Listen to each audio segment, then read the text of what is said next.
Toba take district headquarter अस्पताल में सहूलियत का फुकदान होने के बायस मरीजों को सख्त मुश्किलात का सामना करना पड़ रहा है। अस्पताल के बाथ गंदगी से भरे पड़े हैं और जगह जगह गंदगी के ढेर हैं। अस्पताल की एक्सरे मशीन खराब है और मरीज महंगे दामों एक्सरे कराने पर मजबूर हैं। सभी बाथरूम पेशाब के लिए गए ना, किसी बाथरूम में लोटा नहीं मिला।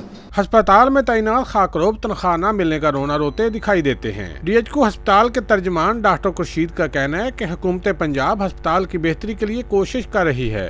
गवर्नमेंट जो है उसको सेंट्रल कॉन्टैक्ट करने जा रही है, ऊपर से ही वो उनका कॉन्टैक्ट होगा उनके साथ। इन लोगों के अब ये था कि उनकी सुपरविजन अच्छी नहीं थी, वो लोग काम नहीं करते थे। समाजी हलकों ने आला हुकाम से DHQ अस्पताल की बेहतरी का मुतालबा किया है। कैमरामैन शिदंजम के साथ सुल्तान महमूद, टोबा टेक।